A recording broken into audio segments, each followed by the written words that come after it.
couple things here that Dan has asked, if everybody can see their chat box. Within your customer service department, do you have tax lien specialists? Yes, we do. I know there's several of the folks over there that have been servicing the tax liens for a number of years, actually, and servicing the tax liens in our portfolio for clients' portfolios. They talk directly to the counties. They talk directly to the homeowners, to our clients like you, and very, very well versed. There's several people, Haley, Lindy, just to name a few, that are the department heads over there in our customer service / collections team. So these are people also with a collections background that we have chosen. And tax liens is a collections process. And so we went out to the marketplace, this was maybe 4 or 5 years ago, and hired people from the collections process. They then went through some pretty extensive training on tax liens, and then they've been in the heat of the battle ever since. So yes, Dan, to answer your question, we do have tax lien specialists. I know that we have a coach or two on our coaching staff that also invest in tax liens themselves and are tax lien specialists on the coaching team. Next question. This is a good one. With Florida being your top choice for tax lien investing, would you name a couple of additional states which are good for tax lien investing? Probably the next biggest one as far as volume, popularity, would be Arizona. Arizona is very favorable, neck and neck with Florida. And we have invested in Yuma County, Maricopa, to name a few, Yavapai.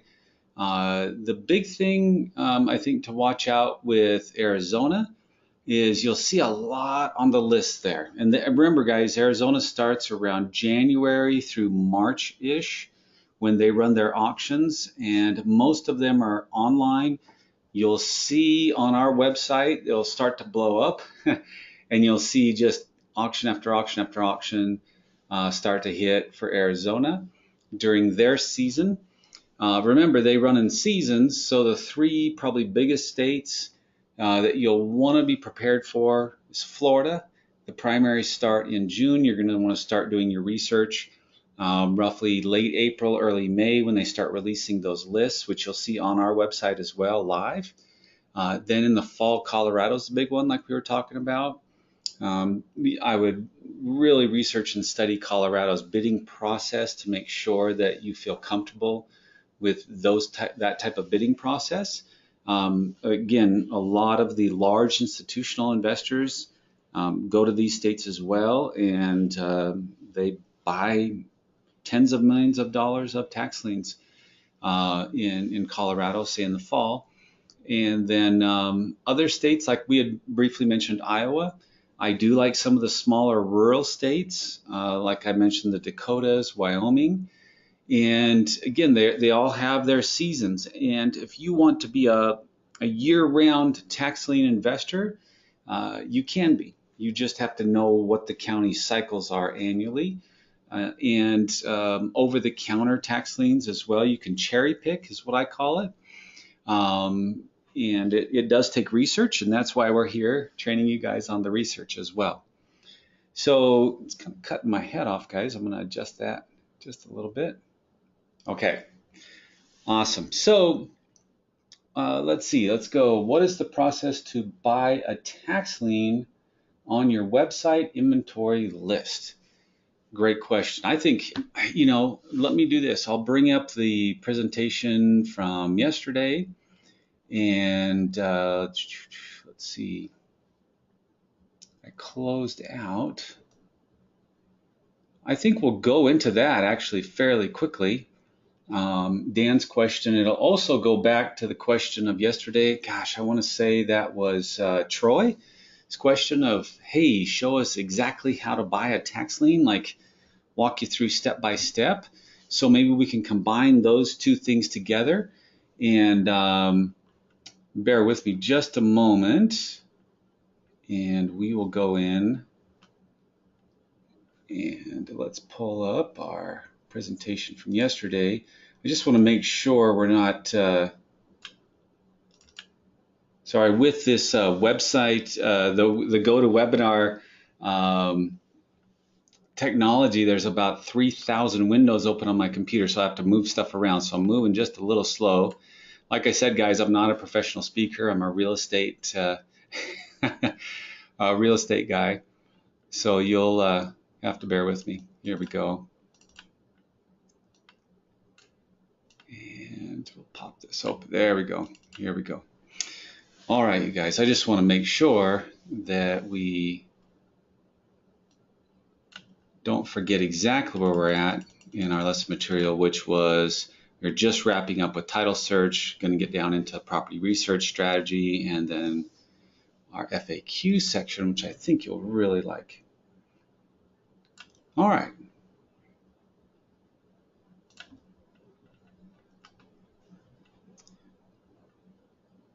So let's go live to the list, you guys. And what I did is went to the website, and you'll remember you can go to tax sale list up here. Let me expand this for you guys. Okay. Thank you, Derek. Oh, hey, leave my key so we can get in and out. Oh, you're not? Okay, great. Derek to the rescue. Guys, I'm not quite awake yet. It's a little bit earlier here than it is out there on the East Coast. So give me a couple minutes to get up to speed. We'll get in the groove. So what I did is I went to the tax sale list tab, and right here you can see I did tax sale search. So I did auction type all. Now again, you have the option here to go lien, deed, or redeemable deed. But we'll just look at all the inventory that's out there for now. And then I did within 1 month, meaning the stuff that's coming online. And then, of course, auction venue, you have several options there, online, live, and then proxy. We have proxy bidders. And so some counties allow that if there's a live auction, you can actually send an authorized representative in your behalf to bid. So for example, we've got a guy in Florida that he attends the auctions, the live auctions in Sarasota County, a few others for us when we go to the deed sales. Now remember, Florida's a hybrid state. They auction off tax liens. They also sell tax deeds, okay? And I'll walk you through that process as well. It's quite fascinating, and we've actually done pretty well with it financially, okay? But proxy bidder usually have to have, just to give you a little bit of detail on this, they'll usually have you do like a limited power of attorney type form. Counties have authorization forms that you can do to have a proxy bidder. I would say if you are going to use a proxy bidder, be very, very, very careful who you choose, okay? You know, in Clark County, I don't know if anybody's familiar with the Las Vegas market. It's one of the biggest auctions in the country, and especially was hopping during the foreclosure crisis. And we had our people down there, so we purchased roughly about 192 Las Vegas rental properties from about 2013 to the end of early 2015, I would say, end of 2014. And we attended that auction every week. And proxy bidders there, this is fascinating to me, proxy bidders would be hired by large banks, and they would show up with one of those chairs with the umbrella covering, with a generator, with their laptop, and usually an assistant and or runner, okay? If they were interested in a property, they had runners going all night the night before after the list was released. So these runners would go look at the properties to see what condition that they were in all night before, and then even during the auction to give a status update of property condition to the bidder, the proxy bidder for large companies like the banks and or like Blackstone, large hedge funds that were buying a lot of rental properties, okay? So that's the different types of auctions. We've got this pulled up, and guys, it's fairly easy. So if we want to access a list, so you can see I just clicked access now, And it keeps going and going and going for a long ways, guys. I mean, this is just everything coming up in the 30 days. And the spreadsheet right here, make sure you can see that. If you can't see it, it's just in the bottom left corner, and it's going to be a little spreadsheet. Just click on your browser window. Now, my preference for browsers that's compatible, I think, with our sites is Google Chrome. I mean, it'll run on Firefox and Internet Explorer, but Chrome seems to run fairly quickly. It's free if you want to download it. But let's open up this list and let's expand it. Now, I haven't looked at this list. I don't know what's here. It could be all, who knows what we're going to find here. So it's a small rural county in Idaho, out in the middle of nowhere maybe. Now you'll notice with a lot of the list there's a link right here, okay? And you can see behind the link it's tied to an internet website page. And Bid4Assets, by the way, is a phenomenal site, but you have to be careful. There's a lot of crooks on there selling garbage, junk properties that are worthless, and that's why you're getting your training, so you never buy one of those. But Bid4Assets, also a lot of sheriff's departments, U.S. Marshal Service, government agencies. This is huge. Government agencies will actually put their inventory on there, and you can go bid on it. So it's not just about tax liens and deeds from the counties, but there's a lot of government, and maybe we'll spend 5-10 minutes on that if we have time today. There's a lot of government websites as well where you can go shop for deals, and HUD is another big one. I have purchased HUD homes as well, but let's just go in and look here at this property. So we're clicking on that particular link. It's going to bring up the Bid4Assets page. And as you can see, the county is using Bid4Assets as the auction platform to sell their assets, okay? You can see the current bid, okay? And it looks like that's the opening bid. There's one bidder on it, so not a lot of competition on this one.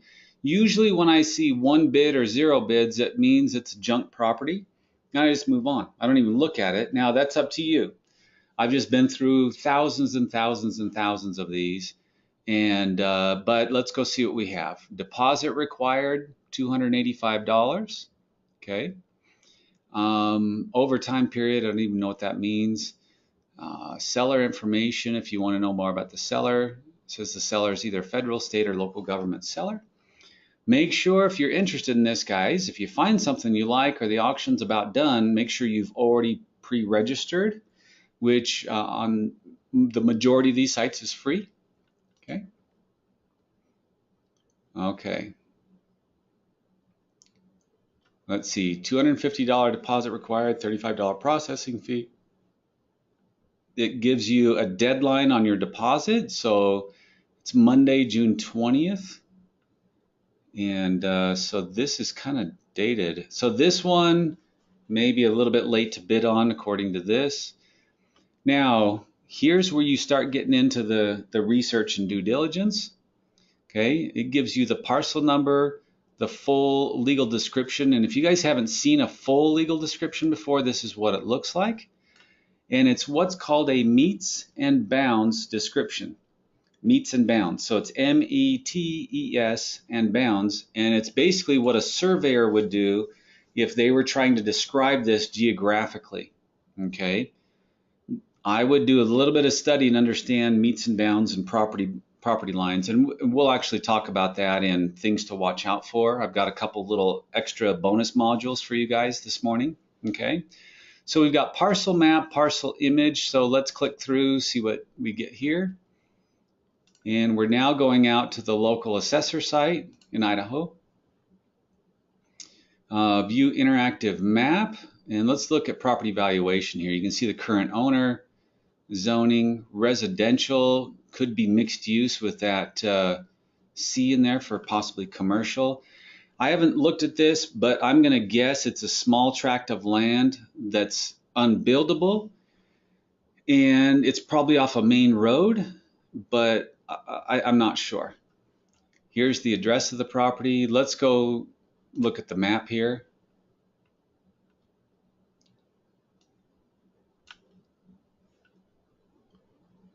Okay.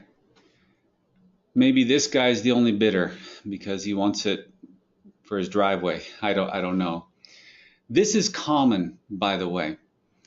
When you're looking at over-the-counter tax lien lists, guys, you're going to see a lot of easement strips, unusable land. This is worth $1,100 according to the assessor, but to me it's worth $0 because I can never make any money off that little strip. There's a very limited application for easement strips on making money, and so forth. So let's move on to the next one. Let's see, let's pull back up our spreadsheet. And this is like digging for gold. Don't get me wrong. I mean, you could go through 100 of these very quickly using some of those methods we talked about yesterday, quick glance method, sorting and sifting, and you could run through 100 or 200 a day in a session, maybe about an hour session, get through about 100 tax liens doing just what we're doing here. Without me talking, you could move much faster through this list and get an idea of, if you've got a few that you might like to bid on. Okay. The challenge with live auctions and online auctions is that you may not have as much time as you feel comfortable with in getting boots on the ground, getting a drive-by by somebody. Let's talk about drive-bys for a second. We get them all the time. So I'll call up a local realtor or property manager and I say, hey, for 50 bucks, will you go out and take a look at this property? And if I win it at the bid, will you list it for me? And now I've done some screening of agents in areas. I'm not just randomly calling. So I've talked to people about what we're doing and found a real estate agent or two that's willing to support our efforts. But we have to also throw them a bone to put some gas in their car to go look at properties for us as well. I'd say out of 10 real estate agents you call, 1 or 2 are going to be willing to work with you. The rest might look at us as time wasters until they start making money with us, and then they're our best friends. Okay, so let's take a look at this one. This one looks like it could be a house, and here's why I'm saying that, you guys. When you're looking at this description of assessed values, they have it in different parts. They have a land value, and then they have an improvement value. Now, here's the ground, and anything what we call above grade or above the ground level is called an improvement. So if there's a piece of land with a shack on it, that shack is improving the land, so they call it an improvement. So here you can see the breakup, land value 57, improvement 71,300, and boy, what's this one? Exemptions. This is another big reason why assessed value never ever equals fair market value, in my opinion, unless you're lucky, because there are what we call exemptions. For example, my wife's grandparents live here locally, and they own a very nice home, their retirement home, and they pay 0 tax because they've got a senior citizen exemption and a VA exemption as well, which means they pay no tax. Their assessed value is probably like $1 on this house or $10. Okay. That doesn't mean it's worth $10, but I know the assessed value is next to nothing because of all their exemptions. Okay, so tax bill seems high to me, but let's go out and take a look at what this property looks like. And hey, this is something I would be very, very interested in, you guys. Okay, so let's look at the valuation, the history of the assessed value. Now, guys, this is just a history of the real estate market in the last 10 years. And I know you know what I'm talking about, but you can see the year 2000, we see the ramp up, we see the decline. And in many markets, we see a slow, much more slower and deliberate ramp up and not the crazy growth here. Okay, that's interesting. Let's take a look at the taxes. So this is a bit of a interesting development here. They did not pay the 2012. They didn't pay the 2013. However, they paid the 2014. And now they're delinquent on the 2015. So that has triggered it to go to auction. Okay. Characteristics of the home. It's just under 1/4 of an acre. Okay. Let's see, we went there, and let's go out to the map. Let's get a lay of the land. That'd be kind of my next step. Okay, looks fairly standard, you guys. I mean, this looks like a family type neighborhood.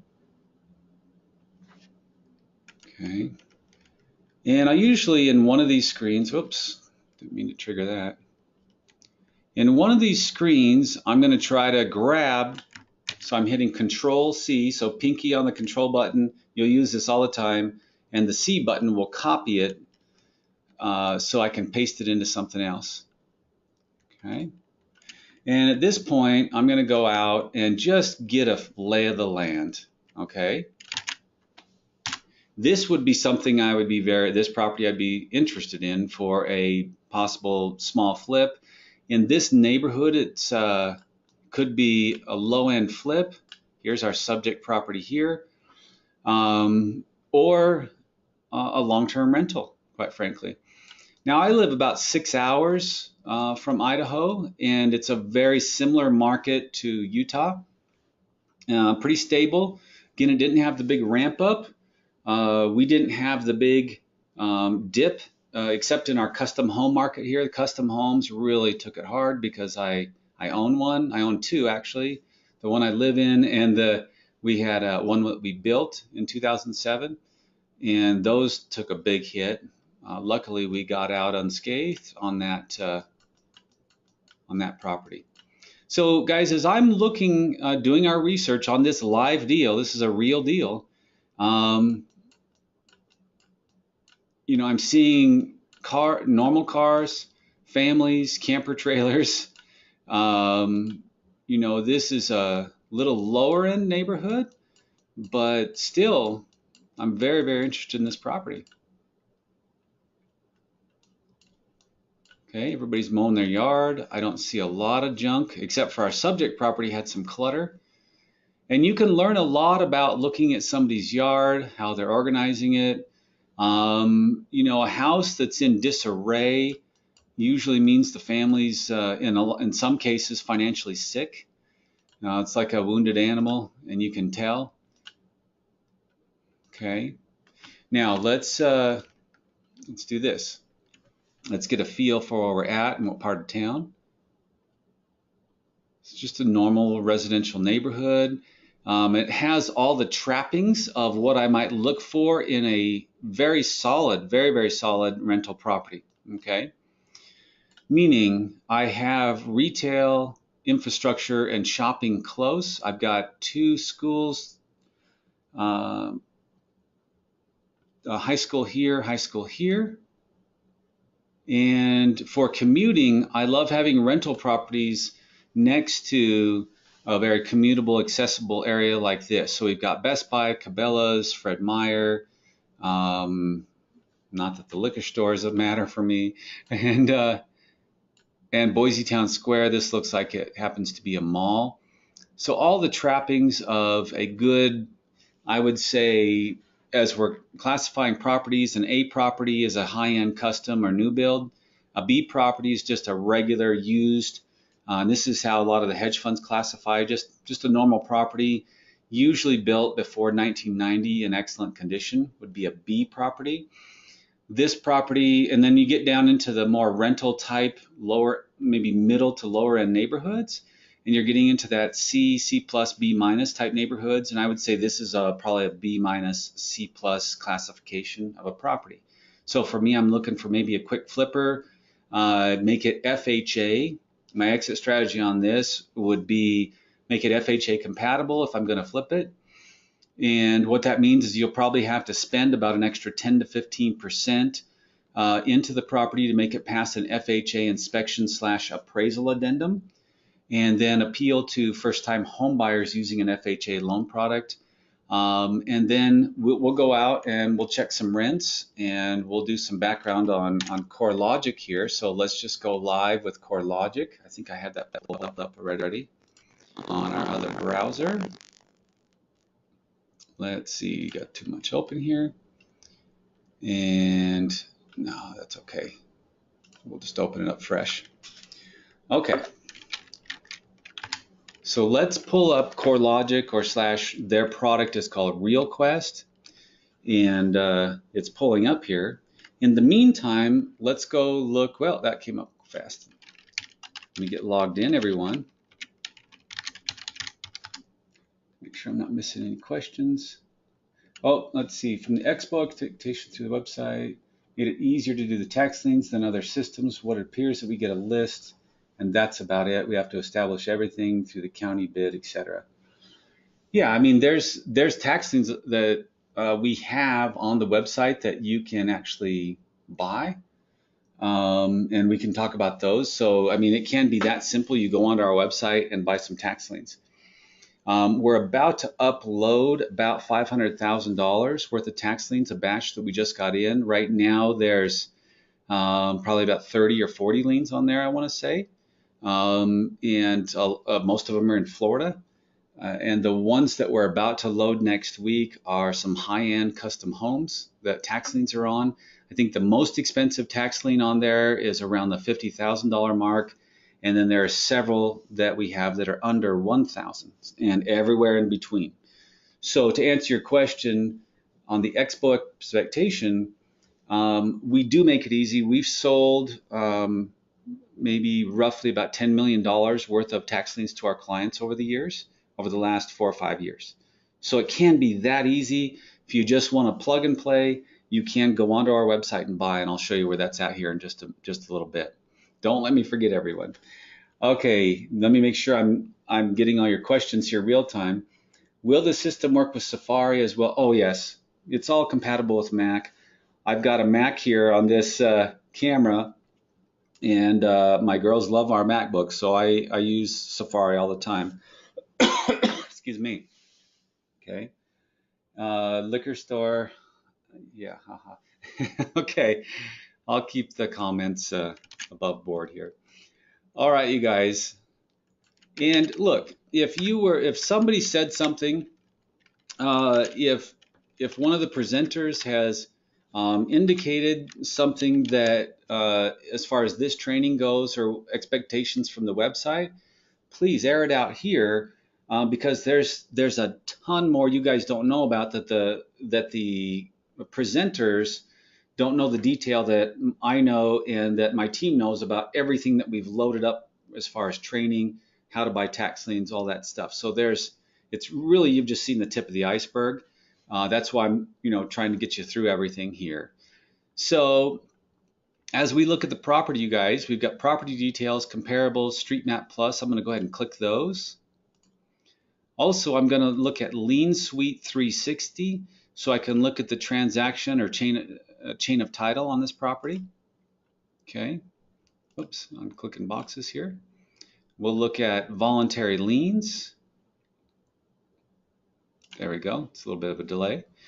And I can go get a ton of information, neighborhood information, listing and market activity, property listing history, if I want to. But let's just keep it to this report because it takes a while to pull all this data. If I click too many buttons, it's doing a huge data pull, and we could sit on this screen for 2-3 minutes.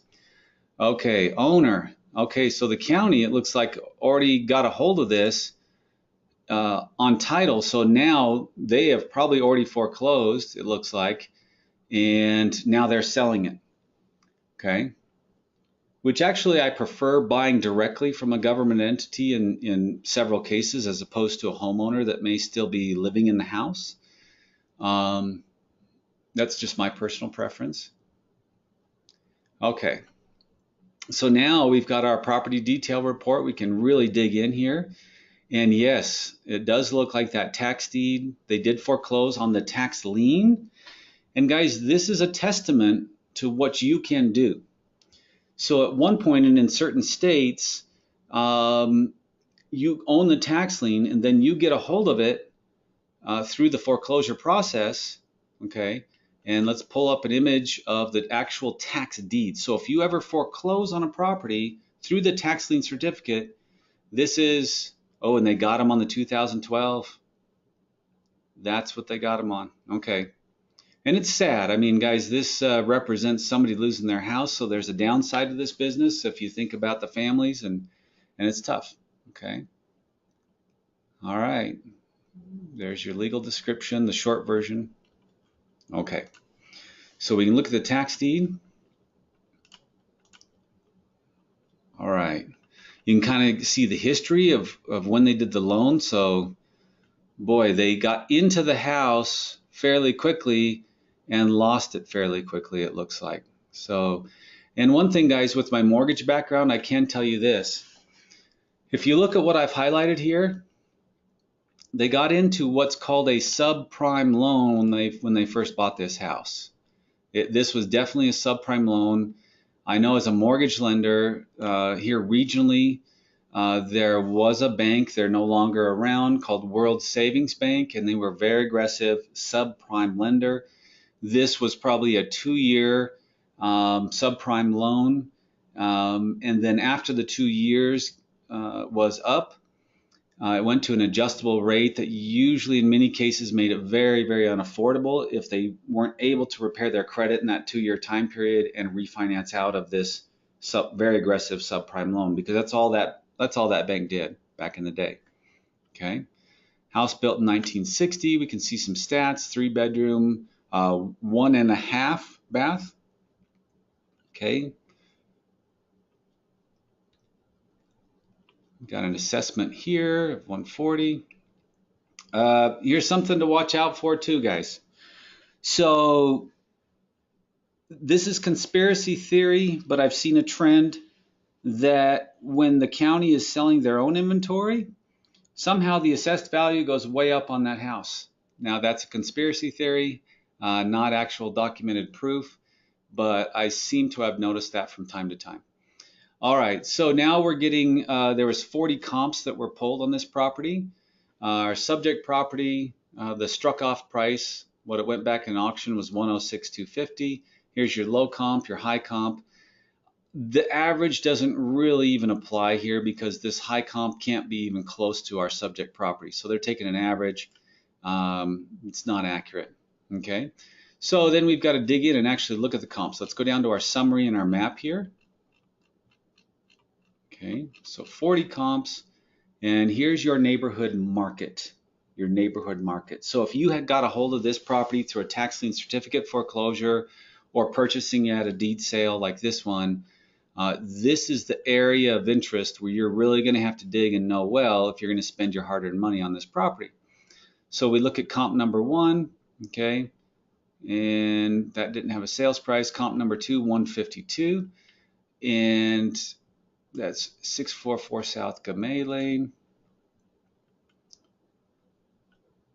Seeing a lot of stuff come in the mid, like 150 range. Okay. So then we're starting to see the lower end of the market, which could be fixer-uppers. Okay. So that gives us a bit of a good idea. Good question. Couple things. When a tax lien is acquired, was it remaining from a financial perspective? Do we take out the mortgage, or what is wiped out? Okay. In certain states like Indiana, that's why I don't invest there. When you foreclose on the tax lien through that process there, the mortgage is not wiped out. That's why I will never invest in Indiana unless they change that law. In the state of Florida, the mortgage is wiped out, and in most states, I will tell you, the mortgage company has no more claim on the property. Okay, that's one of the good things about being in a super lien priority. So the other types of things that go into what they classify as a super lien priority are the IRS. Okay, any municipal liens like a property tax lien will be in a super lien priority. Then in a junior lien position would be a mortgage, second mortgage, personal debt. If there's things like a weed abatement lien, because the grass has grown up and the city's fined the property, that will stay with the property. So on this property, for example, if I were interested in bidding on it, one of my first calls would be into the city code compliance department. Well, I'd get a title report ran on it if I have time in the auction. And then I would call the city code compliance department to make sure it's not going to be demoed. Okay, doesn't look like it. And also I would call to see if there's any other code violations, because code violations will stay with the property after a foreclosure. Okay. All right. So let's keep moving down here. Here's our summary of comps. Do you have access to CoreLogic? Yes, through us you do. Now, if you were to sign up for this services, they have services starting at, for individuals, right around $100 a month or so. Our particular, as much volume and usage, we spend somewhere around $5,000–6,000 a month on CoreLogic. But again, we're running hundreds and hundreds and hundreds of reports every month. You don't have to do that, obviously. Okay. But our client representatives, our customer service, can pull basic reporting for you out of CoreLogic and help you out that way. We want to provide all that data for you. So now I'm just looking at history of title. Okay, there's been all kinds of activity on here. Here's where the foreclosure, probably from the bank. Let's see. Yeah, the bank itself was coming after this as well. So not only were they in trouble with the county, they were in trouble with their banker. Okay, very early on, they defaulted on their loan. So it's been through a couple of different owners, and it's this has been, they've had some trouble on this house. Okay. So now, guys, let's go out, and if you remember right, I told you I was going to teach you a little bit more about Zillow and Trulia, about how to use these tools. Okay, so let's pop the address in Zillow. The one thing I like about Zillow is I get a lot of good raw data, but does the Zestimate mean anything? No, it's a computer algorithm, and it does not know the condition of the property. Okay, I don't pay attention to it. Okay, this though I do, the rent comparables. Okay, and you can check that website, Zilpy or Rentometer are a couple good sites to look at rent comps, but that is a pretty healthy rent average. Okay, and it has some good information on tax history and price history, if it can pull it from county. Okay, most of the time it's a little quicker than that, but some counties aren't very accessible. But here's why I really, really like Zillow is the mapping feature. Okay, and let's back that off just a little bit. And again, you'll recognize this neighborhood as our subject neighborhood. Okay, and what we want to do here is filter by listing type. So now it's got a lot of stuff, and it's not pulling good data. So Zillow's not perfect, so we can't. It's not pulling all the comps very well. So normally it would pull the comps, but we saw those in CoreLogic, and it's not pulling any data. So that's some of the problems with these sites. It's not pulling a lot of data from our little neighborhood. We've got, oh wait, I know why. Because I had it pre-sorted for land. You guys, I apologize. It's not Zillow's fault, it's my fault. So let's go to houses. That looks better. Okay, remember this was our little neighborhood right here. Let's go to a aerial view. Okay, we're back in business, you guys. Okay. All right. So here's our little neighborhood and so forth that we're working on.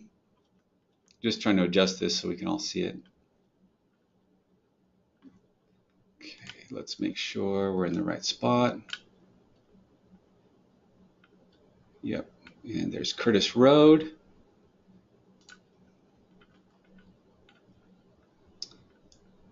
And Curtis Road right here. So here's our neighborhood. Sorry, I felt like I was a little bit off kilter there. So now we can see within this little area some more solds, okay? And what I'm really using this for is the actives. What's my competition? Okay, so we see a couple, and you can see the listing type up here. active sales. So there's some by owner and by agent. So it looks like there's 2 in the neighborhood. Pretty healthy active amounts. So I'm just going to go look at them and we're going to pull it up. So here's the question you'd want to ask yourself, you guys. If you're going to flip this, could you make this property, our subject property, look as good as this for this retail price of $195,000? Well, wow, looks a little different than our subject property. If you remember what our subject property looks like, okay, it has good bones. I mean, you could spend enough money to make it look like this property over here, but that could be expensive. You'd have to pencil it out. And somebody is doing a flip on this property, okay? And what a great testament to this business. So if you could get into this property for low enough and make it look like this one, that might be a moneymaker for you. Okay, somebody did an amazing job on this flip. And really, guys, it's very similar in size. It's just a few blocks away. So I'm looking at the actives to see what my competition is, but also to get a lot of ideas on what I can do in the area for flips. Now, one thing too is I'm watching these actives to see how long they sit on the marketplace, to see if the market's viable. Let's go look at this one on the low end of the spectrum, 120,000. Here's another fixer-upper. Okay, let's take a look at the interior. Well, you know what? The exterior looks pretty rough, but the interior of this one for sale at 120,000, you know, as a rehabber myself, I could really do something with this. Sure needs paint, but look at the floors they have in here, you guys. That's what I'm looking at. Floors, kitchen's not too bad. I'm not going to do a ton in there. I'll probably paint these cabinets. Somebody's done a little bit of work in here. That's kind of rough. My wife loves a modern, clean bathroom. So bathrooms are very important when we're doing our rehabs and flips. This looks like some sort of exterior room, kind of an indoor-outdoor patio sort of thing. Yard needs a lot of work. But this property on the outside is where I'd spend a lot of the money. I would gut this. The one thing I really love, guys, and I don't think I've seen pictures of the mechanical items, is we've got a newer roof and a good start on the interior. But get this paint scraped, get this more modern looking. There might be a case to even pull these down because those look like 1970s ugly to me. But a ton of great potential. I'd probably paint this, get rid of all that stuff. Looks like death warmed over. All right. Let's see, do we have access? Okay, so hopefully I've answered those questions, immediate questions there, guys. And yes, there's a lot of research. If you're going out buying tax liens on yourself, I can say it's very, very rewarding. And here we're seeing a 2013 picture of this house in much, much better shape. But you definitely probably want to get a drive-by if you can on something like this. A local agent, and typically that's pretty easy to do. So if I'm looking to get a drive-by, I'd go Ada, Idaho, real estate agent, and there's this Google thing, and I would just start popping up websites and start talking to agents. Real estate Idaho property management, okay, and I would start calling property managers that were more on the side of the town over here that I'm looking for, see if they'll get a drive-by for me as well. Okay, so I just come in here, see if they can go do a quick drive, and then I'd get all the information I could out of that property manager as well about the property. Okay. And lastly, let's go out to Trulia. So again, Zillow, I don't pay attention to the Zestimate. I look at the other active sales in the market. I look at what's sold to kind of gauge. I'm using Zillow, CoreLogic, and then Trulia to get a quick 5-minute glance at the market, and it can truly be that fast. when I'm not talking. So let's come out to Trulia. Oh, I love Wilcox, Arizona. We're looking at buying properties there as well, you guys. I've got a great broker on the ground out there. Some good things going on in Arizona. So again, Trulia is going to give you some basic stats about the house. You're going to get some stuff that's for sale. So some of the very similar things. Here's one for 145. Looks similar in age and condition to our property. A little nicer, actually, but it's good to see. Here's some rentals. So they're pulling in rental data as well. Okay. It's always good to see. My gut tells me this is going to rent for about 1,000 to 1,100 unless I did some more work on it. Okay, and let's go look at crime. Now, before you freak out when you see different offenses, go pull your own neighborhood. You'll be surprised what you find. What we're looking for is stabbing, shooting, stabbing, shooting, stabbing, shooting. Okay, and red areas here. Quite frankly, this looks like just about every other neighborhood in the United States. Okay, and this is feeling more like a rental neighborhood with little burglaries and things like that. But we also see other investors fixing up full-blown retail properties on a full flip. So we do have a feeling with all the sales comparables in there and the current active listings, like this is mostly and primarily an owner-occupied market.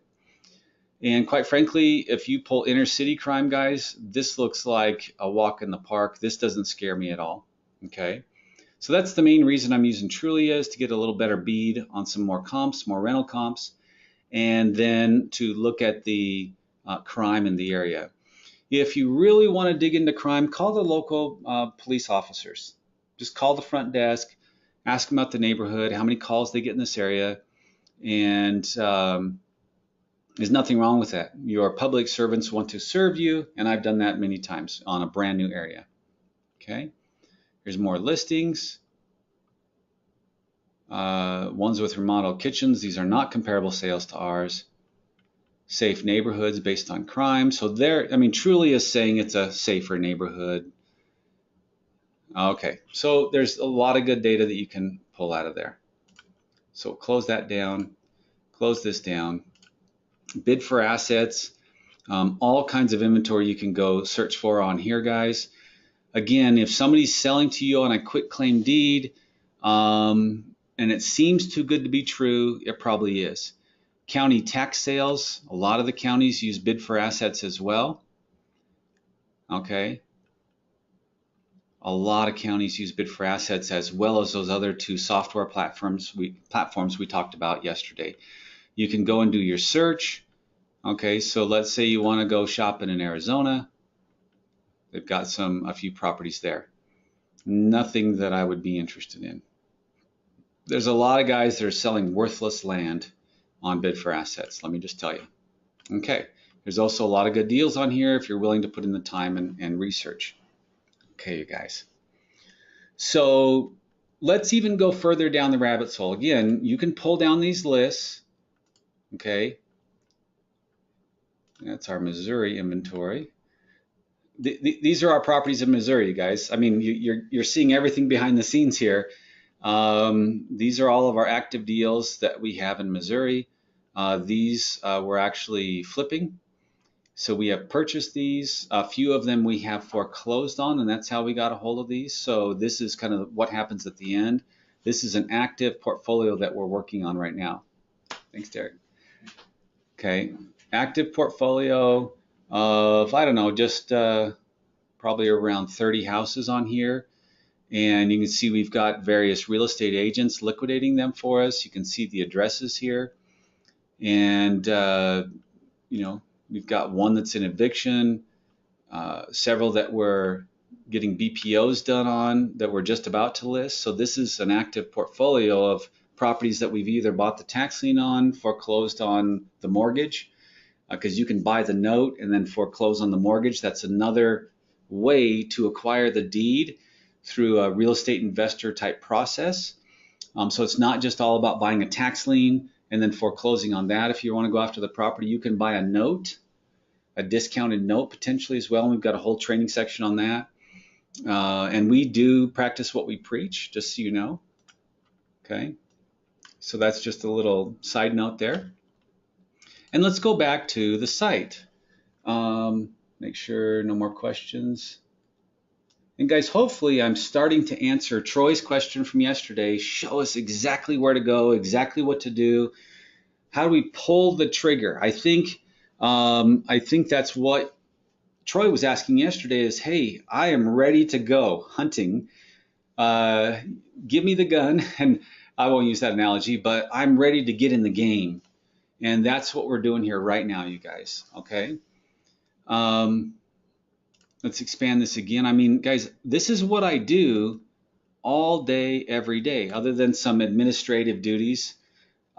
This is what we do. My team is comprised of 4 people, and I've got 2 data analysts that go through here, scrub like crazy. I've got an executive admin, Nidia, that keeps us all straight. And at the end of the day, I'm the decision maker on what to do with the money.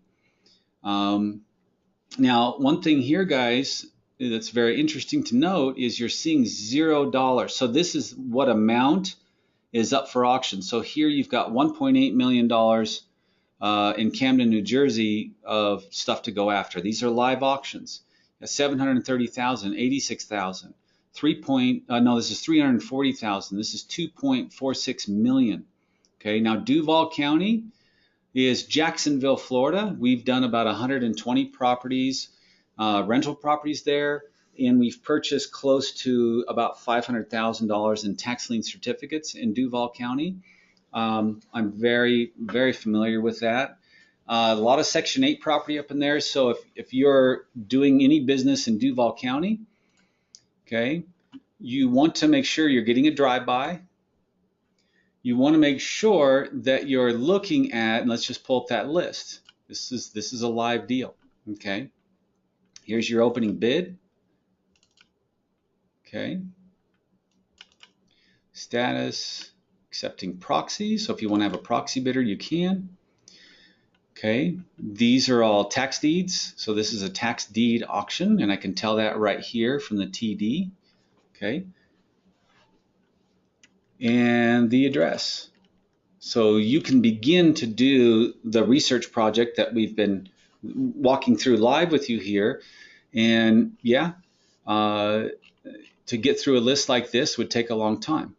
I'm not suggesting that you do that and just sit here day after day after day going through this, but you can sort by geographical area and so forth.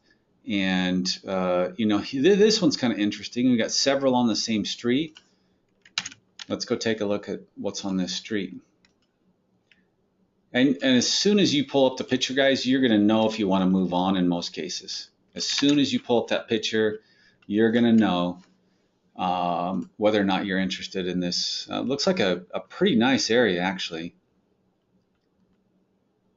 And I know Jacksonville. Yeah. You know, I'm looking for a few things. I'm looking for the presence of abandoned homes to kind of check the health of the street. I'm looking for properties in disarray, unmown lawns, garbage, trash, adult males. Doesn't matter race, creed, or color. I don't like the couch on the street. That's a little trashy. Okay. But right now I'm seeing a fairly normal, rental. This would be a rental class neighborhood. Fairly well manicured yards for the most part. Okay. Here's your challenge with Jacksonville. Okay. Let's go deeper down the rabbit's hole here on this live deal. Let's get our address. Let's go over here and let's pop it right into CoreLogic. And again, our team can help you with this. If you really want to go deep on a property, guys, give us a call. Okay, love to help you guys. You have access to my team as well. Just we get a little busy sometimes. Okay, so you can see who the current owners are. Let's pull up our report.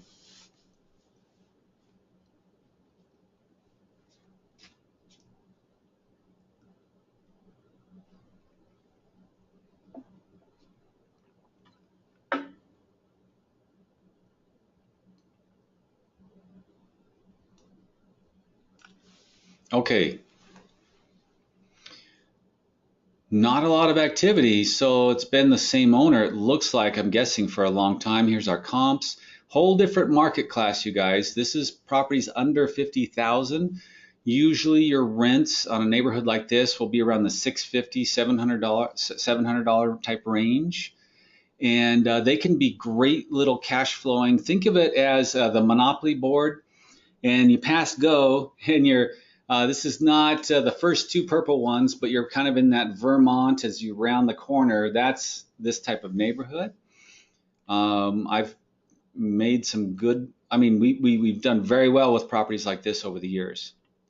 So here's all of our comps. Let's just scroll down to our summaries. You're going to see two levels of the market. You're going to see the investor market with $10,000 fixer-uppers being sold. Those are probably trash outs. Then you're going to probably see a range of 25, 30. Well, okay, a little healthier here. Yeah, that's definitely a better neighborhood in Jacksonville because I'm seeing a lot of stuff popping just under 50. A lot on that street, actually. So there's been a lot of investor flip activity on this street.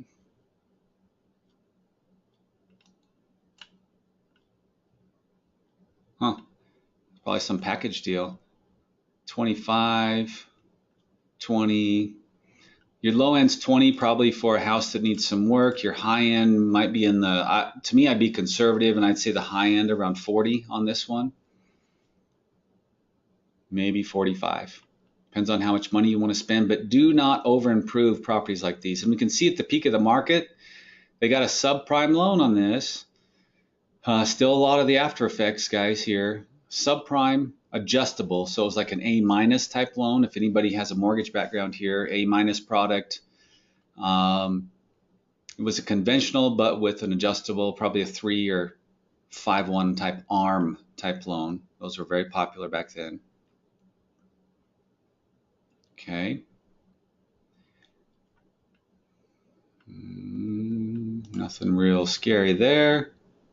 All right, now let's go a little bit even further down the rabbit's hole. And don't let this research scare you guys. I promise you this, that if you get through the rest of my training videos, and again, some of it will be repeat from what we've gone over this weekend, but take the time to do it.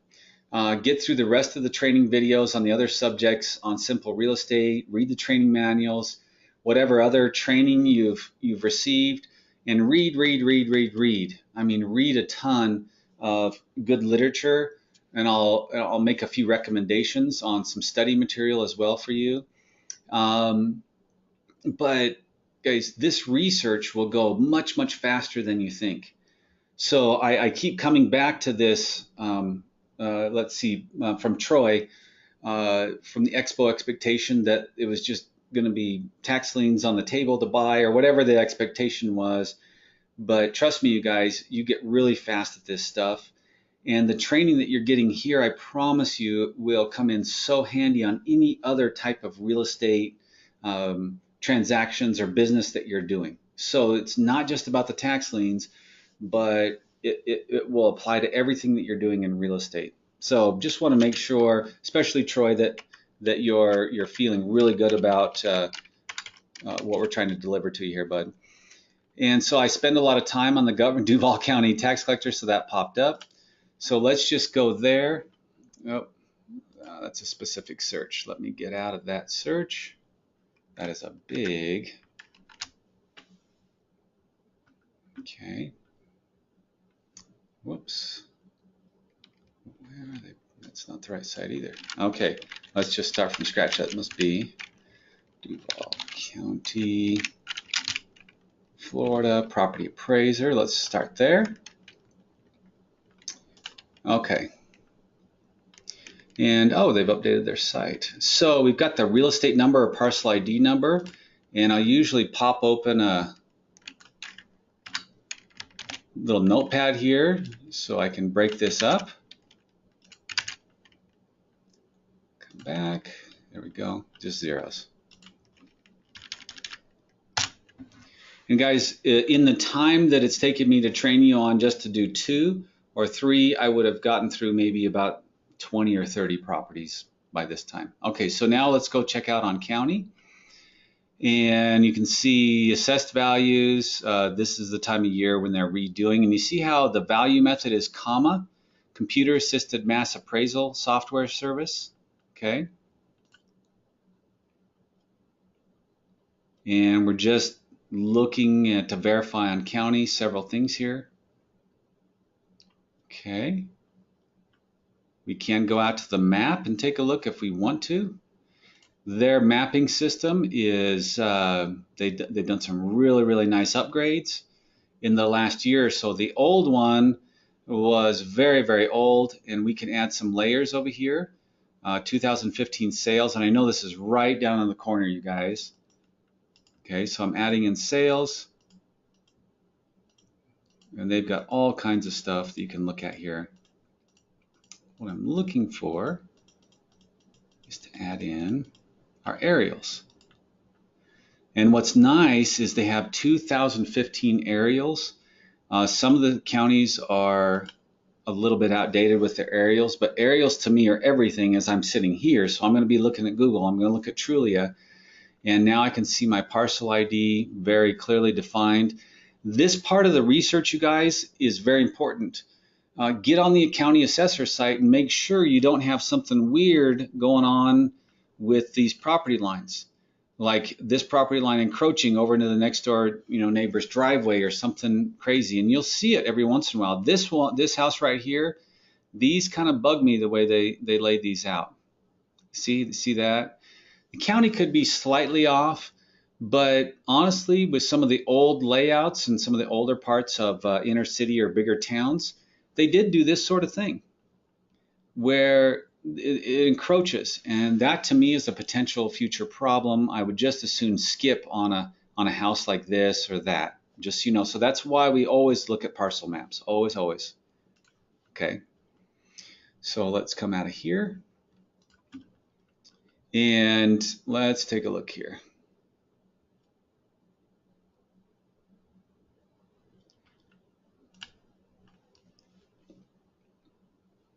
Truth in millage, notice of property taxes. Now this is a little bit in training. The assessed value is generally the just value limited by Saber Homes cap on homesteaded property. So again, this is just another way to say assessed value doesn't really have much to do with fair market value, because there's all kinds of adjustments, especially if it's a homesteaded property.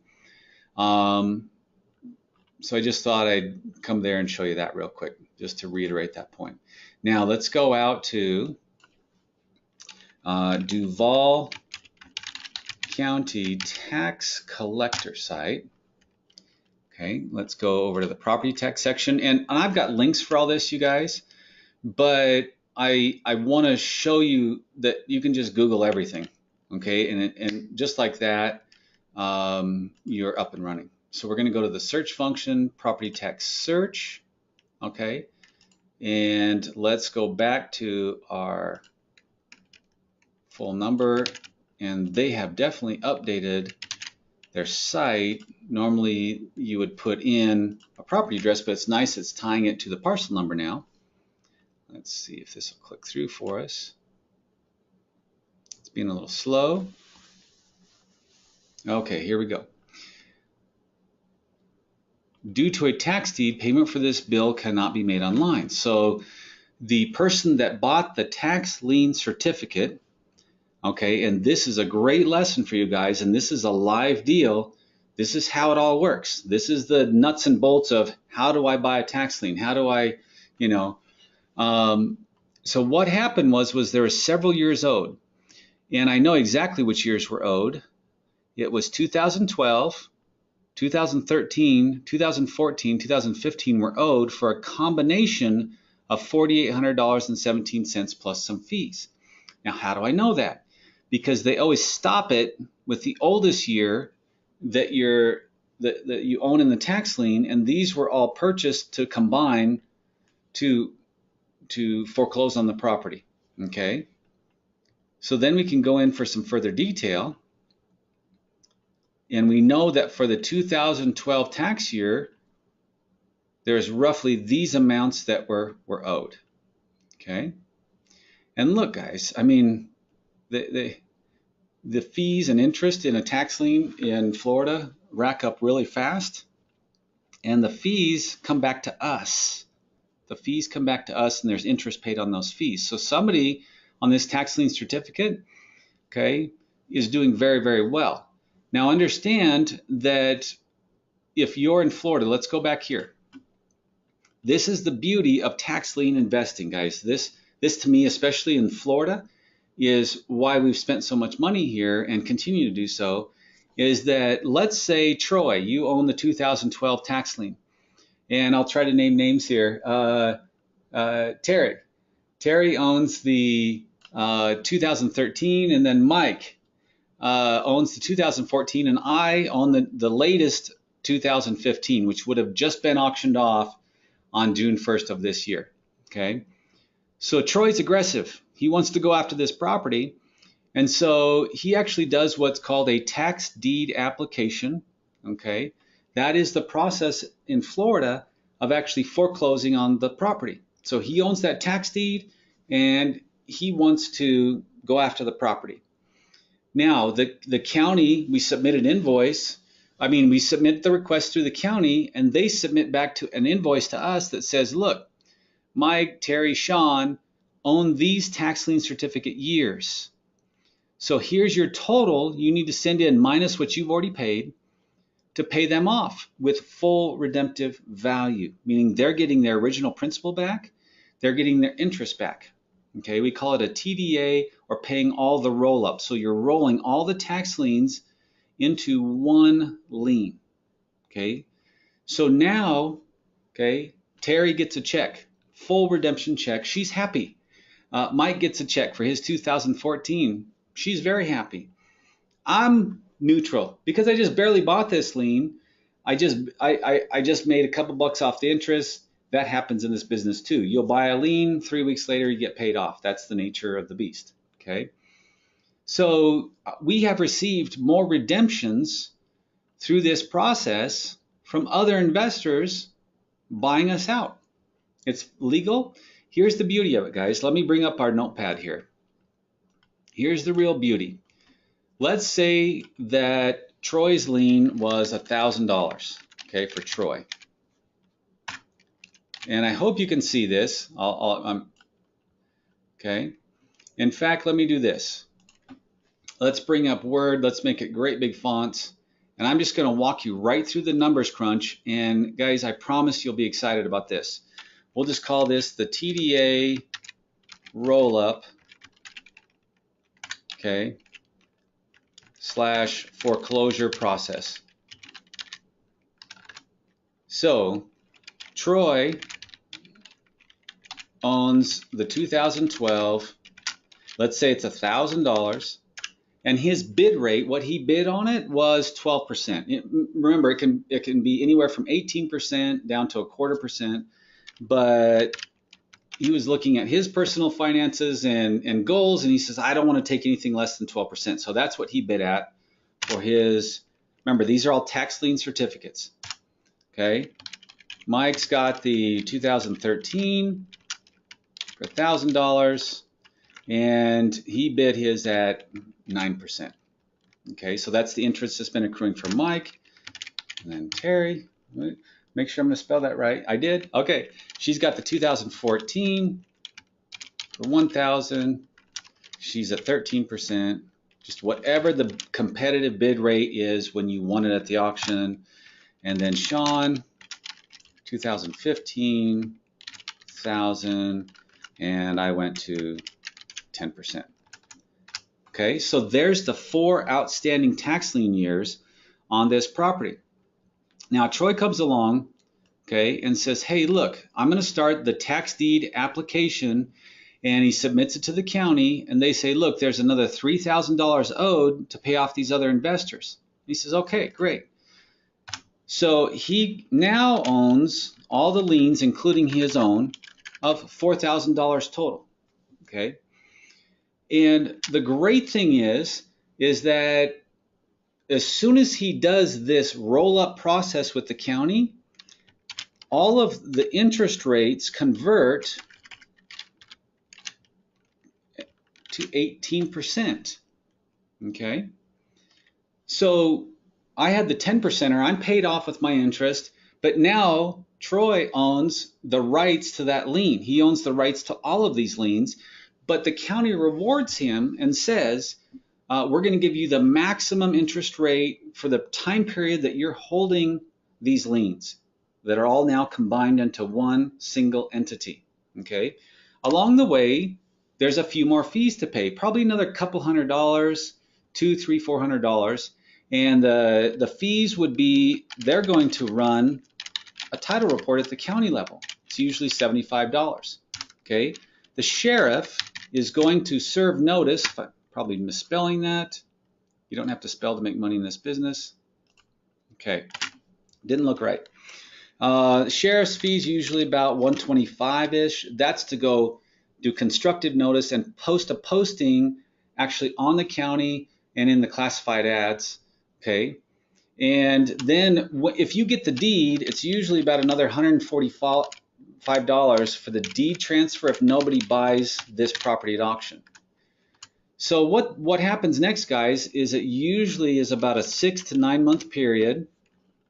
Let's bring this up here, sorry. 6 to 9 months to get it to auction. Okay, and what happens is on this $4,000, this total roll-up now, we call this the roll-up because he's rolled all the liens together, okay, and that is accruing at interest at 18%. Any of these fees now get lumped into that and also accrue at 18%. So when the auction comes, it's going to be, you know, $4,563.12. Okay, whoops, missed the 4. That's due to Troy. And so bidders like us can go buy this tax deed. Okay, so what they're bidding on is to actually get the property or the tax deed. And then if somebody buys it, okay, then Troy is paid off and he's a happy camper.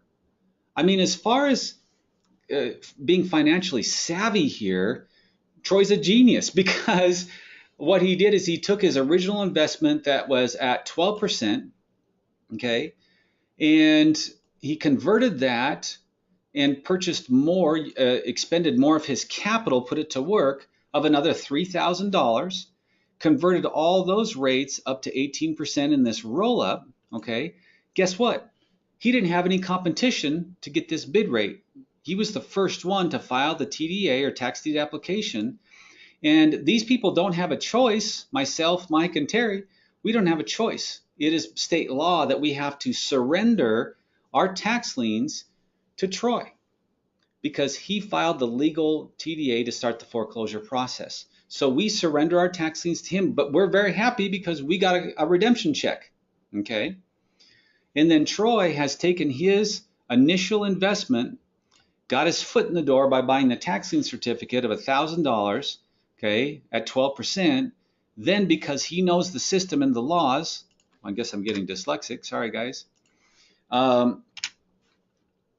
rolled all the rest of this, got more of his capital working, now at 18%. Now it's what's called a closed-end transaction. Closed-end transaction. Now with a regular tax lien, it's open-ended because you don't know when the homeowner is actually going to pay you. Okay, what Troy did is he took all the mystery out of it here and he said, look, I don't want to wait 3, 4, or 5 years or whatever it is for the homeowner to pay. That's not in my personal financial goals. Okay. Some people are okay with that because interest accrues for that whole time period, but some folks like to turn their money over faster, and that's a very personal preference. And whatever you guys decide to do, you're always right because it's your money. Okay. But with the closed-end transaction, now he knows it's in the process at county of going to auction. So now it's turned into a closed-end transaction. So when you look at our list, you guys, okay, let me see if I still have it open. And let me go back to email. I'm just going to spend a moment on this. just so again, you can see we practice what we preach. Master. That's the name of our holding company, is called ProTax. And Nidia did an audit. Here's our master list. It's a little dated, but we have had about 300,000 or 400,000 redeem off this list. But here's our master list, guys. And every single one of these, except for just a small handful, okay, we have already run to the tax deed application process. So all of these in our portfolio right now are in a closed-end process, okay, closed-end type transaction. So now we can start putting some analytics to it and so forth and so on. So I know I started here in this analysis, guys, with just looking at a list, but I hope you can see what this list means, okay? And you can also see every single one of these investors, guys, originally owned a tax lien certificate that they purchased off the county, either over the counter, okay, and then started the tax deed application process, or they purchased at the primary auction on June 1st of every year, okay? The primary auction, Florida, June 1st. Remember that number, okay, that date. So, you know, if we reverse engineer it, this is, I'm showing you what happens in the end, but there's a lot of things that happen in the beginning. Understand that when you really get rolling with this thing, it doesn't take as much time as it's taking me to talk about it. Okay, you can move fairly quickly with this process. All right, and here in a minute, to more address some of the questions from yesterday as well, we're going to go out to an actual county website where you can buy liens just like that. Okay, and we'll start wandering through those lists. So I've taken you, and we've gone now. Let's shrink that. And guys, I'm going to leave this up for about 5-10 seconds. If you guys want to do a quick screen grab, you can do that. Here's something that I use, just a quick tip for you guys. If you look down here, and I think you can see it, this little scissors, if you've got a Microsoft, like a Windows platform computer, look for this little snipping tool. I use this all the time. This little snipping tool, you click on it, and it allows you to do what's called a screen grab. And I've just selected that section of my screen, and I can save that as a picture. I do this all the time when I'm doing research. And then I'll put it in the property folder, whether it's a street shot, county tax records. I'll also pull in links to the individual property folder, and just takes me just a second. And then when I come back and look at my folder, my research folder on that property, I've got everything lined up, and I can immediately remember what's going on with the property. Okay, so again, screen grabs are very handy when you're doing research, especially when you've narrowed down a list of, let's say you started with 20, 30 properties, and now you've got it down to 3 or 4 or 5 that you want to go after, either the tax liens or the tax deeds when you're bidding. And you can make your research folders on those. You'll probably research probably a good 30 minutes per property, you know, kind of going through this process once you get it down to just a handful of properties. Okay. So hopefully that's given you enough time. Oh, okay. Good questions here, you guys. Great questions. Troy. Okay, how does the first tax lien person get priorities over the following year? Oh, great question. Also, each up until redemption period, you have to pay the taxes. So if it's a 2-year redemption period, $800 per year, then I would need to invest a total of $1,600. Okay, no, great question. So if let's go back here, and I forgot to tell you something. Okay, so these two people, actually just me, I would not be eligible to start the tax deed application. So I'm at a disadvantage, kind of like what Troy's talking about. Who gets priority, right, for the following year? In the state of Florida, they don't have a priority that you can go buy the next year, like in other states, like the state of Ohio. If you own the 2012, they give you first crack before the auction to buy the 2013. And the state of Florida just goes up for open bid. And what I do on our liens is that if there's ones that I'm targeting that we already own, I'll go and bid on those the following year. There's no guarantee that I'll get the bid. In the state of Florida, I just don't care though, because the redemption period hasn't passed yet of 2 years. Now Terry here, she owns the 2014 tax cert, so on June 1st of 2016, she would have been eligible to do the TDA on this, okay? Troy, he would have been eligible on June 1st of 2014 to start his tax deed application. Mike, June 1st of 2015. But I'm out of the loop. I don't have any priority or legal right under the redemption period to start a tax deed application. So any of these three people could have started the tax deed application. Troy was the aggressor here. Okay, hope that answers the first part of your question, Troy. Also, each up until redemption period, you have to pay taxes. Okay, so you personally as a tax lien, if I'm taking this out of context, I apologize, but if you own the tax lien certificate, you're not obligated to pay taxes on the property or maintain it. We're not the legal owners, if that's the question, okay? And I think what Troy is asking next is that if you bought 1 year at 800 and the next year came up, that you would have a total of 1,600 invested into the property, into the tax lien certs, and that would be a correct statement, Troy. Okay. It's always advisable to buy multiple years on the same property if you can do it. Always, always the best practice in tax lien investing to do it. There's been many, many, many times where we have not been able to buy multiple tax lien years. And in fact, on that list that I just showed you, our master list, that particular portfolio, we don't own any of the other years other than when we did this process that I laid out to you, okay, because that was a newer portfolio. So we just acquired a lot of those within the last 12 months or so, okay? And let's see, what is the strategic or tactical advantage or disadvantage? The disadvantage to me is that you're deploying more capital. So one of the biggest issues that we talked about with this business that I faced as well is that I always needed more money to grow faster. Once I really understood what I had a hold of, especially in certain states like this, I wanted to have $1 million personally, cash, liquid, to go invest in tax liens. But I didn't have that liquid at the time, okay? So the advantages, if you own multiple years, is that when it comes time to do the tax deed application process, you have less to invest by buying out the other years, or you might already own all of them.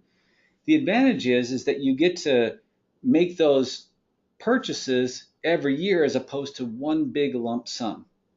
Okay, so you can do some financial planning as far as how you're deploying your capital and what's comfortable for you. Okay, the biggest thing I want you guys to get out of this training as well is don't go rack up a bunch of credit card debt to do this because you're only paying 5% on a credit card and so forth. Get private partners. And I've got a whole bonus module that'll probably take 15-20 minutes to run through on gathering up private partners, cash investors to back you. And hopefully that'll give you some good ideas to grow your business faster than I did. Okay. All right, let's close this out. And we'll close this out. And now here's another big thing in certain areas you've got to watch out for.